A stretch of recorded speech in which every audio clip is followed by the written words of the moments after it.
Hello and welcome to News Laundry Interviews. I'm Chitranshu and today we have with us Vanita Kohli Khandekar. Vanita is a journalist and an author who write extensively on media. If you're someone who follows news media or media in general, you must have read her columns in Business Standard. She's recently put out a new book. It's called The Indian Media Business Pandemic and After. It extensively covers specifically the business of media and overall. So we're going to talk about the book and, of course, the business of media. Vanita, thank you so much for taking out the time. Thanks for inviting me, Chitranshu. Great. So, Vanita, you've been writing on media for close to 2 decades. Yeah. But media, even today, is not like a major or an important beat in like most newsrooms across the country. So keeping that in context, could you just take our readers through what has your journey been into writing on media? Because I also saw that you studied commerce and then MBA. So how did that lead to like a career in media writing? It's like most young people, I just didn't get the job I liked. And I started my career when India was just liberalizing. So remember that all the big companies hadn't yet come in, but there was lots of hope and lots of nice things happening.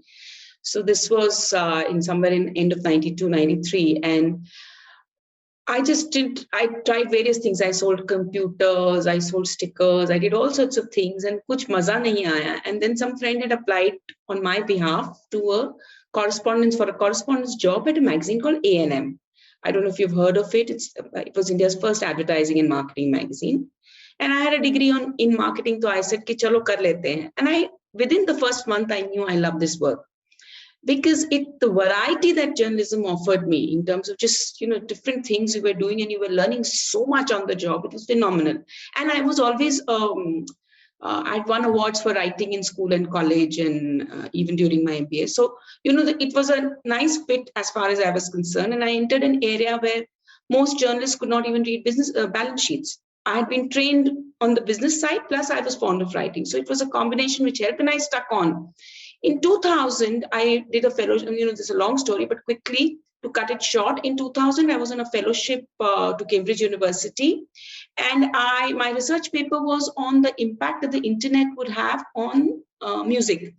If you remember, Napster had just become very big. CD ripping was happening, There was a whole lot of pushback from the mainstream US entertainment industry against the internet. And that's when I studied it. And my paper was published by various legal journals, etc. I had a fantastic project guide, one of the best minds in the thing. He's still around, John Norton. And that was my professional epiphany. I said, this is the industry that I want to study or understand and research and write about. Because what happens to music today is what will happen to the rest of the media and entertainment industry tomorrow. And that's because music is the lowest bandwidth business. Mm-hmm. I don't know if you realize that. It takes the least amount of data when it travels on the data pipes. So what music is like the petri dish for news, for entertainment, for films, for everything.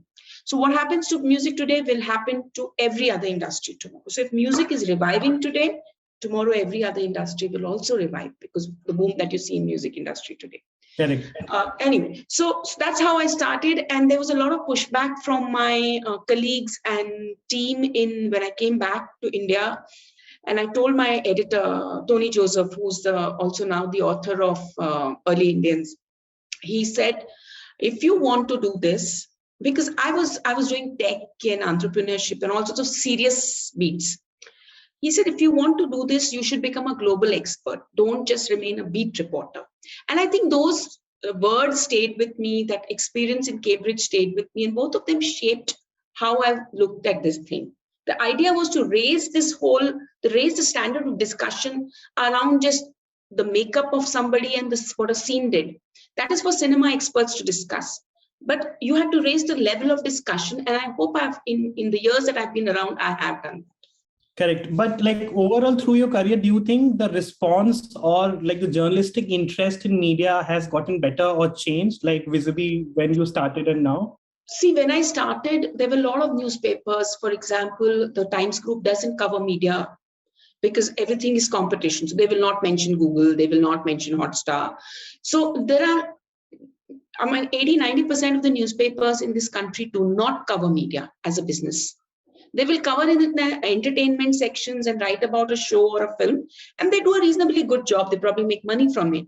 But they do not cover it as a business, either because they think there's a conflict of interest or because they think it will give their competitors some publicity.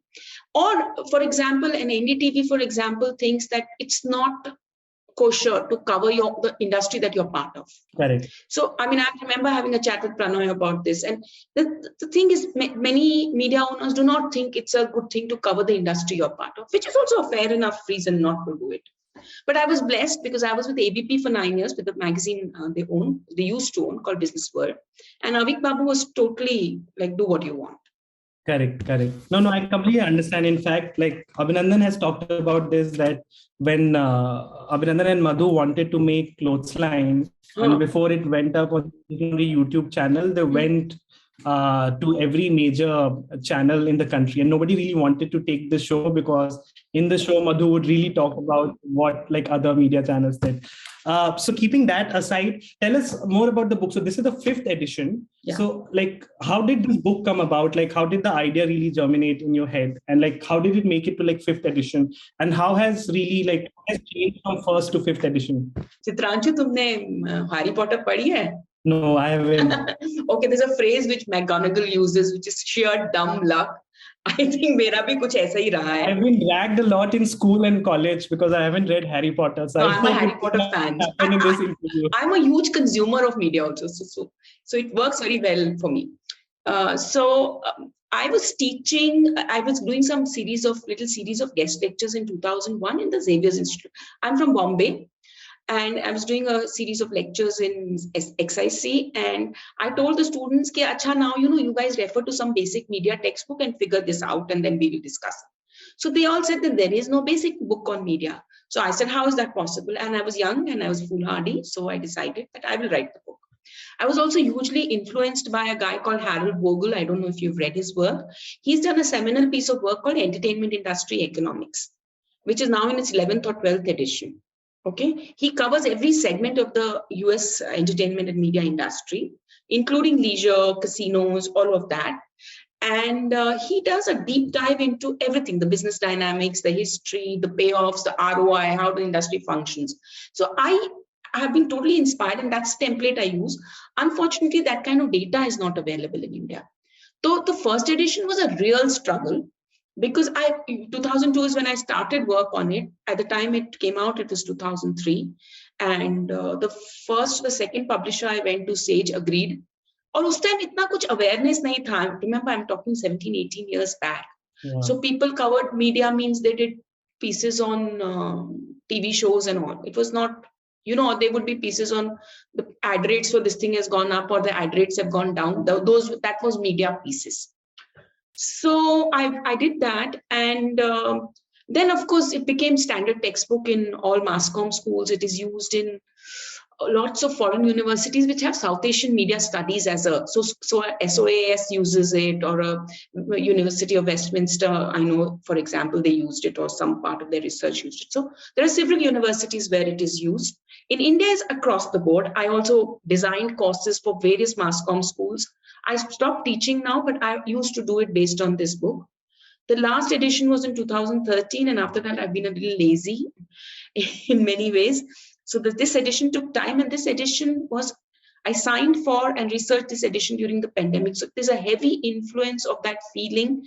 And this was at the peak of the Delta 2 deaths were happening all around me in April, May. I lost a close family member. So the impact of what this means for this particular business that I am so fond of and I analyze for a living is very, very strong in this book. Correct. So on the book, I really want to start off from the chapter on TV. And I sort of need you to expand on an issue that I think is quite close to News Laundry and also our viewers, which is the amount of misinformation, bile or bigotry that you see on television is directly linked to the economics or the business of news, right? For example, like TRAI, which is the Telecom Regulatory Authority of India, and which is the broadcast regulator in our country, it sets price points for how much news channels can charge as part of subscriptions. And correct me if I'm wrong, like in India, less than 10% of TV channels revenue comes from these subscription on their channel, which from what I could gather is one of the lowest in the country. So how closely linked do you think those 2 points are? That there are regulation wherein there is a set limit as to how much channels can charge for their subscription, and what really makes it to the TV. Do you think it's deeply linked, or do you think it is an issue but it's not a major issue? Okay, it's a good point that you've raised. And I think there's very little understanding of this point, but I just want to clarify for your listeners and your viewers that what you are referring to is news broadcasting. Correct. You're not referring to entertainment broadcasting, no, yes, correct? News, yeah. So news broadcasting is a small sliver of the entire broadcasting business. It's a small fraction of the entire broadcasting business in terms of revenues. It's a large proportion of the broadcasting business in terms of number of channels. So if we say India has 900 channels broadcasting into the country right now, about 400 of them are news channels, 387 or some such number, which is the last number. The book carries all these numbers. Having said that, the issue with news broadcasting, so news broadcasting must be anywhere between 4,000 to 5,000 crore in terms of the revenue that all news channels put together probably make, out of which only three companies probably make any amount of money. The rest of them all lose money. This has less to do with TRI. What you're saying is absolutely right, but it applies more to entertainment broadcasting, not to news broadcasting, because news broadcasting remains free to air. No news broadcaster has ever had the courage to price his channels. Correct. Because they do not have the content to price their channels, correct? Number two, entertainment broadcasters get anywhere between 30 to 35% from subscription revenues, because the average cable prices in India will be about 200 rupees, 150, 200 rupees. So they get about 30%, 35% they get from. So leave aside, your point is absolutely right, but the problem is not just price control by TRAI, the problem is media ownership. So there are three issues. One, we do not have a decent public service broadcaster. We have a public service broadcaster which is controlled by the state. The Prasar Bharati Act never gave complete freedom to Doordarshan. Like BBC is a completely independent of the government broadcaster. So the presence of the BBC keeps other private news broadcasters in the UK within check. They have to maintain a certain standard. And that's what gets the goat for Sky News, which is owned by Murdoch. You know, Sky News cannot do the harm that Fox News does in the US, because there's a BBC News in the UK. Please see the difference in those markets. And that's one anchor, one not-for-profit strong news brand can change the shape of this whole market. And it has to be a not-for-profit brand, because news is a very expensive business to be in. You're part of a company which does a small B2B news operation, so you would know how expensive it is to do good research, to hire good journalists, to get them to do good stuff on video or writing or whatever it is. Number two, ownership is a huge issue. Of these 400 channels, roughly half are owned by people who've not bought it to, or who've not set it up to do news broadcasting. They've set it up because they want influence चाहिए, extortion करना है, cable वाले के पास बहुत पैसा हो गया, उसको जमा करके चलो भाई, वो local politician है, वो so these are the people. Ofcom rules state clearly that political power, Ofcom is the UK communications body. It has clear rules on religious organizations, on political parties, on people with who could do undue influence. We don't have any such rules. So one, we don't have a strong public service broadcaster. Two, we have problems with ownership of media. And three, we have a wonky business model. So, when you have owners who do not care about revenues, they throw money. आपको 30 OB van चाहिए तो आप 60 ले आओगे. Now the guy, let's say a news broadcaster who wants to do serious news broadcasting is going to look at his Excel sheet and say कि ये मेरी cost है, ये मेरा revenue है, इतना अच्छा journalism produce करने के लिए मुझे इतना खर्चा करना है. This guy doesn't care. He's throwing reporters all over the place. He's throwing resources all over the place, and he doesn't care about revenue. So you could become the #1 channel and make no money, but if you don't care about revenue, you're spoiling the market for the serious guys. So these are the 2-3 issues with news broadcasting. It's what you are essentially saying. It's more on ownership than it is. I think even the ownership issue can get sorted. See, all governments like to do not like to. Media is always seen as a way to control the narrative or to control the media. You do not see media as an industry. Very few governments have the foresight to see media as an industry which generates jobs, goodwill, soft power. The amount of soft power the Indian media industry has generated for this country, I know it's a study I would love to do. Tomorrow, if I get a fellowship to go somewhere, this is the one thing I'm going to study. The correlation between our growth as a nation and, in the films, for example, bring so much credibility to India. It's not funny. Correct. Yeah, I think all these articles on K-pop culture, whenever I read them, I just read like, if not like as much, Bollywood or the Indian film industry will also have like a similar impact or influence. So cool. So you just talked about public broadcast, and right, you gave BBC, and like, for example, Germany has Deutsche Welle. You've talked about in the book how what we essentially need with Doordarshan and All India Radio is more financial and administrative autonomy. But of course, given the political climate and regardless of which party is in power, they would not want to do that. Nobody. I mean, Manish Tiwari talked about not having an I&B ministry, but they didn't do anything. So no political party likes to give freedom to Doordarshan or the idea that there shouldn't be an I&B ministry. No political party will like. So do you think like our public broadcaster will ever realize their full potential, or they'll really be stuck in this limbo? I don't know. We started as a country where, I remember reading when I was researching the first edition, reading that Nehru was very upset with the coverage of some of the issues post-partition and post-independence. And there was this thing that, you should control the press. And he says, no, I'd rather have a bad press than have a press, not have a free press. And he was one of the few prime ministers who stood up. I mean, for example, for a movie called Dharmputra, I don't know if you know, it was a communally charged movie. There were riots because that movie happened. But he said, no, this movie has to go through. We will not stop it from being released. So there are very few examples I have found of governments which stand up for the freedom of the media and say that, and I'm talking news media, and now I think we should even discuss creative media in the same breath, because the rate at which films and scripts and TV shows are being attacked, it's the same. This conundrum is the same. Correct.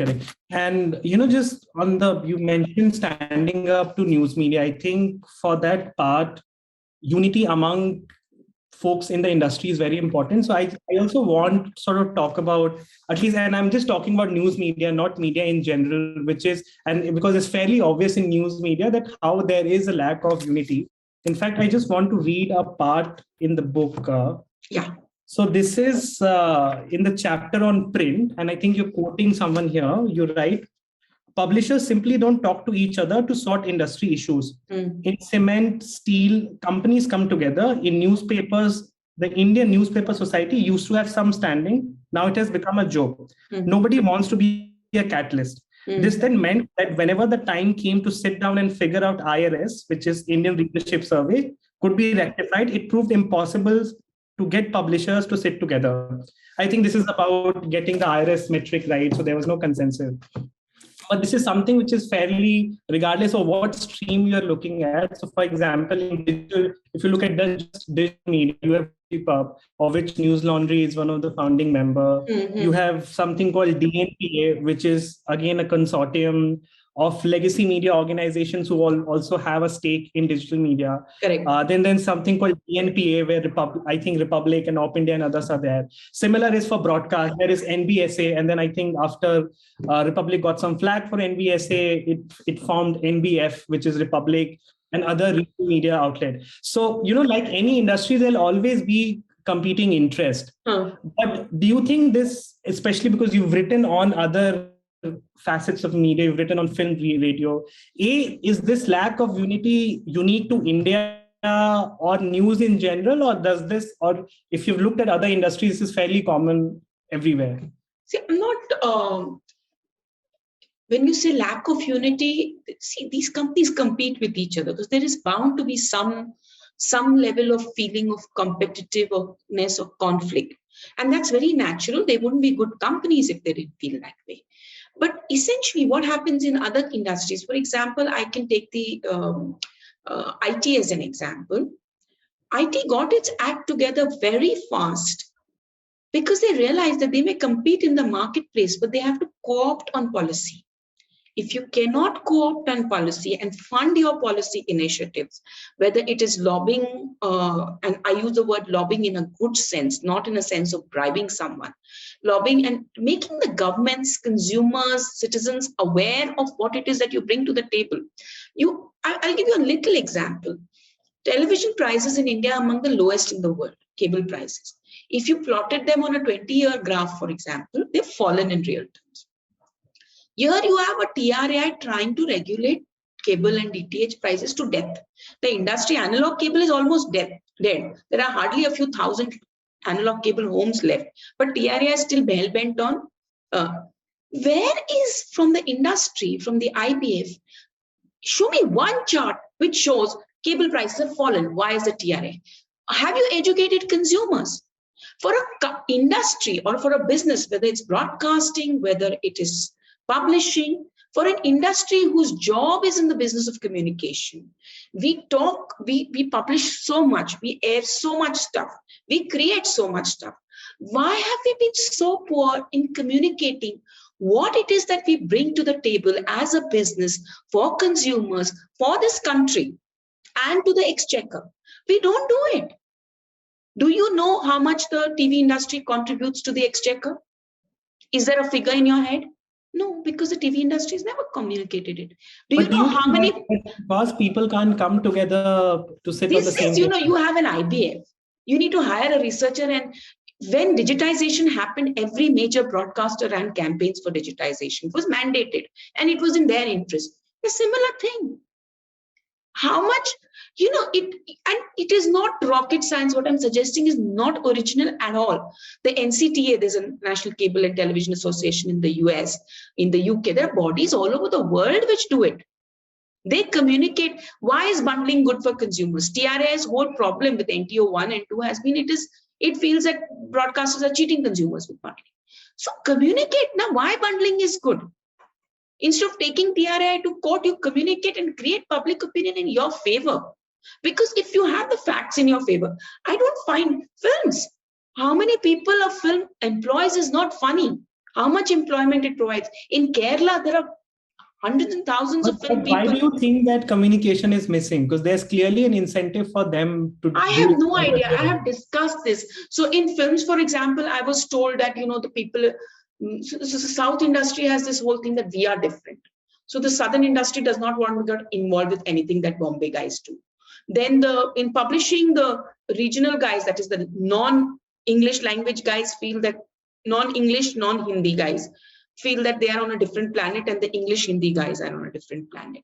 In broadcasting, it is smaller broadcasters. Then there is this foreign versus Indian. So there are hajar reasons to differentiate with each other. But so the diversity also doesn't help. Yeah. No, it's a good thing. The diversity is very good for the industry. I just wish, and this is something I say with great amount of affection for this industry, Chitranshu. It's not anger.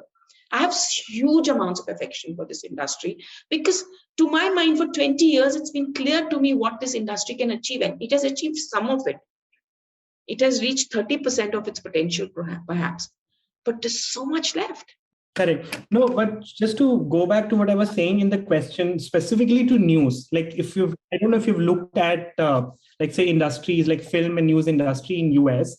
Do you think when it comes to unity or when it comes to putting a stand together, like it is a India specific thing and like for example, like I don't know Hollywood press operates in US when it comes to say like bargaining with the government.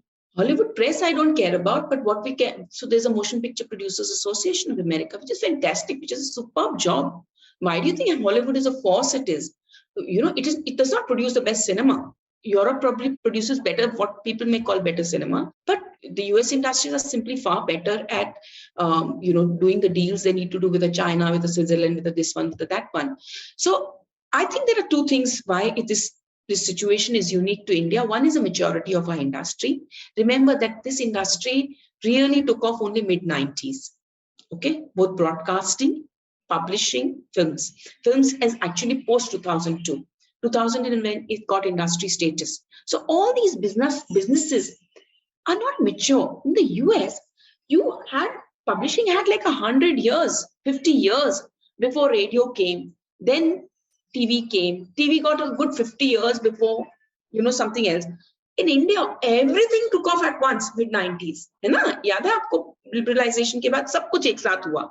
So वो majority एक जो ठहराव आना चाहिए था वो नहीं आया है अभी इस industry में. And that I think is part of the reason. Now I see that coming in broadcasting.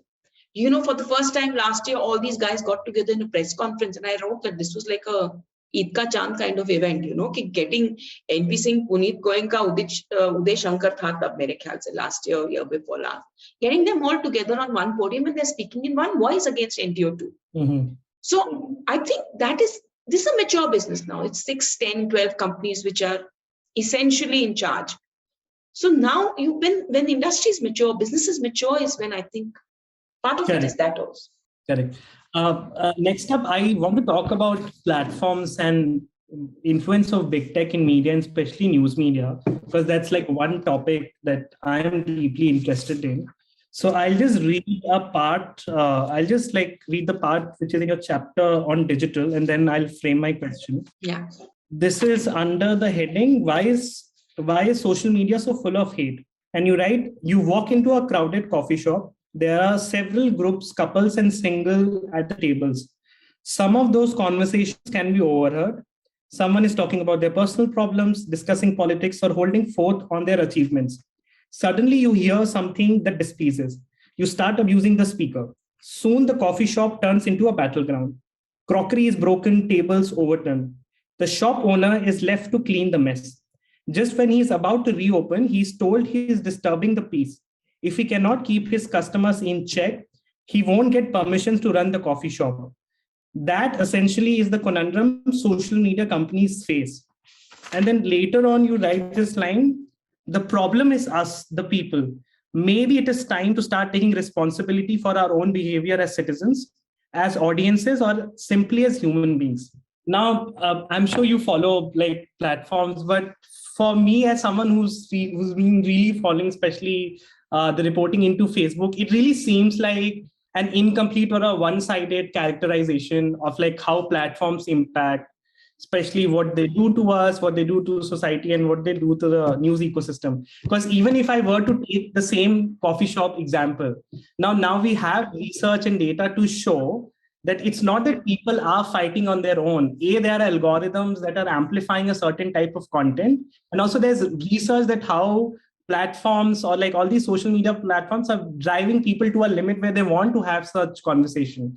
Wherein, so for example, if you're day in and day out, prioritizing or amplifying, say, Islamophobic content, people are more likely to say bigoted things against Muslims. So for me, it's a more direct link, and I would like to lay more responsibility on platforms than, say, citizens. So is that something that you do agree with? Because I really thought that this characterization was one-sided. So that is one. And the second is, I think if for some reason the chapter on digital is the shortest. No, it's a pretty long chapter. No, but your chapter on TV and print are way longer in terms of, because I didn't count the number of pages, but I went through the digital chapter quite faster, maybe because I was more interested in digital. Must be, yeah, absolutely.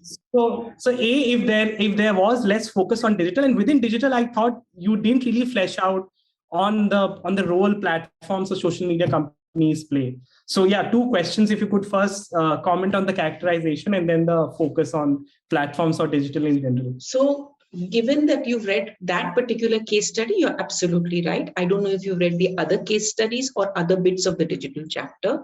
In the digital chapter, in the end, I have asked the question. And by the way, I've been a serious advocate of breaking up the big four. Okay, I believe that it is time for them to be broken up because of the harm they are causing. And it may be inadvertent. I'm not saying they're doing it deliberately, Now, I'm not going to get into issues which are congressional hearing or a EU parliamentary hearing or an Indian joint parliamentary committee hearing will probably be better place to do. But I completely, I think it is a Standard Oil situation. 1911 में था शायद Standard Oil, फिर AT&T 80s में हुआ कि you broke it up into baby bells. It is time to break them up because the network effect is so strong that they become powers within themselves, and no government can seem to do anything to them. So that I completely agree. And I'm not saying that they are bad or they're good. And you cannot depend on the जब हम हिंदी में बोलते हैं ना नियत अच्छी होनी चाहिए, उनकी नियत पे हम नहीं डिपेंड कर सकते। अब पहले ये होता था कि they, of course they foster innovation, they foster a whole lot of things, but I think at a certain point, and this is something only lawmakers and technology experts can sort of get together and figure out at what scale and in what shape these businesses could be broken up. Because I really think that that is happening and the algorithm is leading. But you must also say, cannot completely remove the responsibility that we have as people. So there is some hatred, there is something inside of us which has been tapped in by these algorithms. What was tapped earlier by a neta in a speech or by a some incendiary something somewhere once in a while is now being tapped in. रोज आप उस नस को दबा रहे हो, वो नस हमारे अंदर है.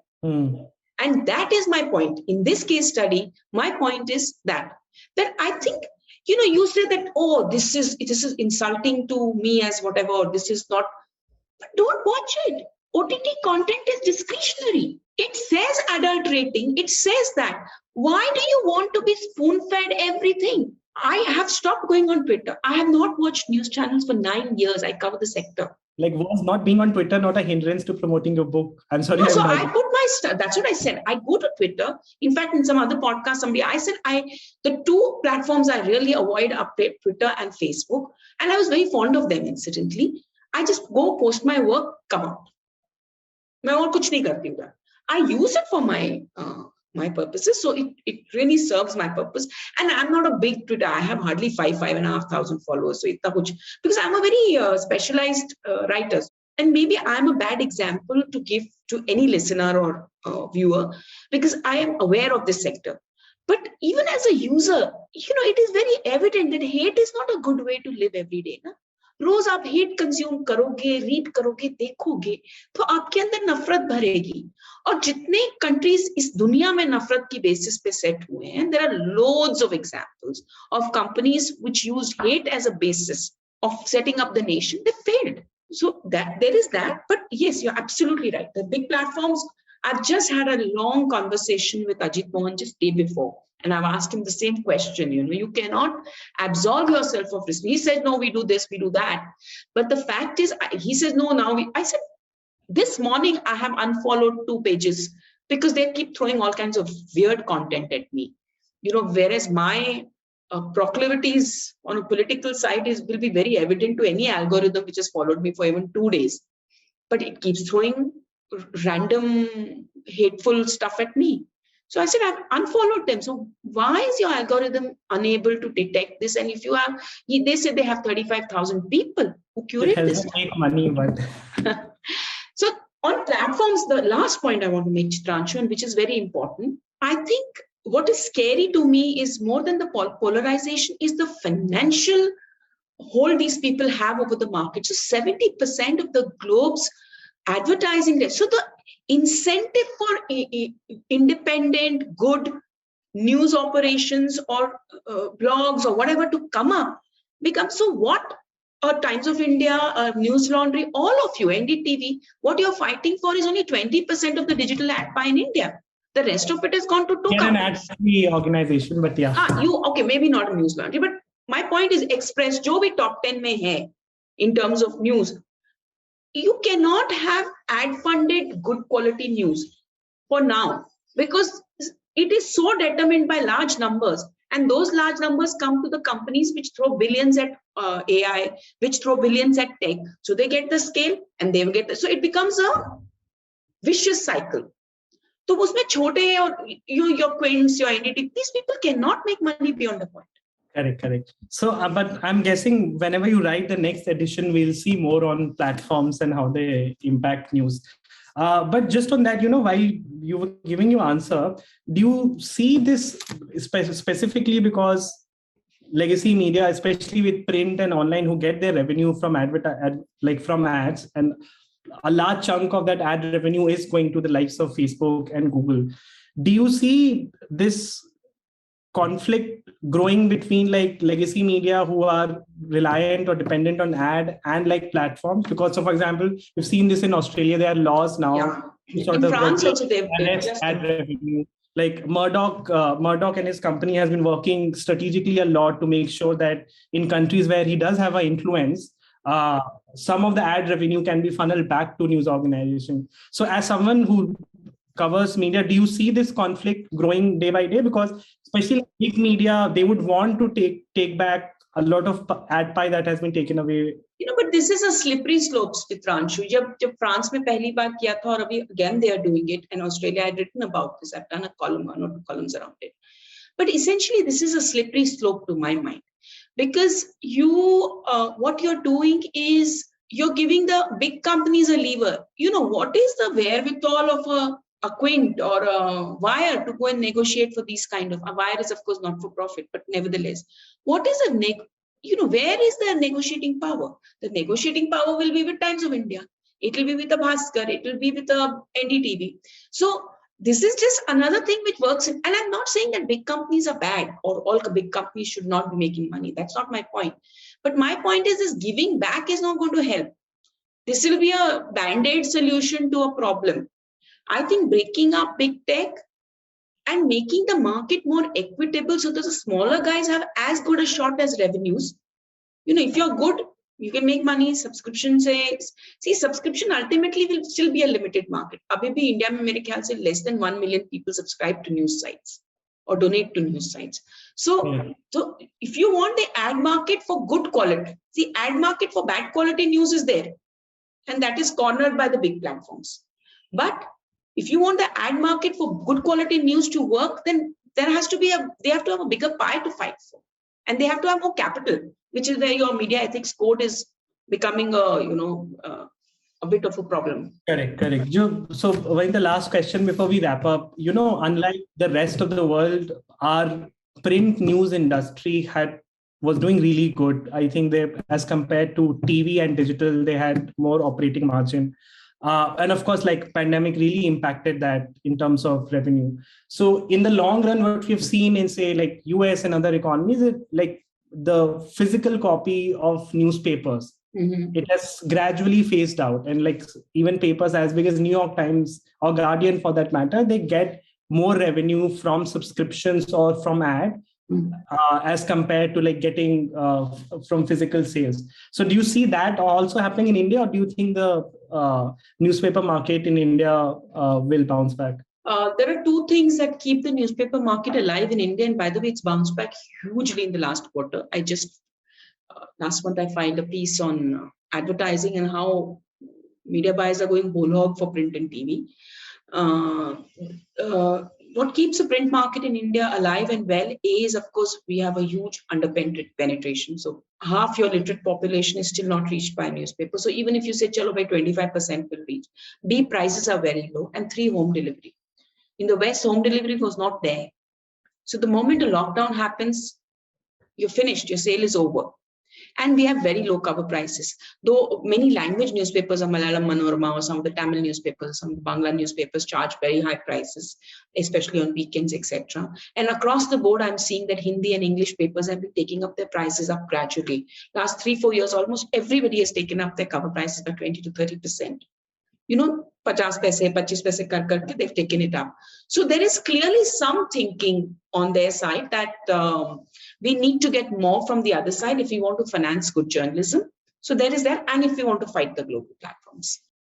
Okay. Thank you so much for taking out the time, Vanitha. We really hope this is valuable for viewers. I'll plug your book again. It's called The Indian Media Business. I'm guessing you can find it on Amazon and Flipkart and all the bookstores. Especially if you're interested in media, you should definitely pick it up. I've not read a lot on business of media, but like I'm sure there aren't many books that come close to the kind of depth and comprehensiveness that you've covered. So do check out the book. And thanks again for taking out the time. Thank you so much, Chitranshu. You've been very patient in listening to me. Thank you so much, everybody, for listening in. Thanks.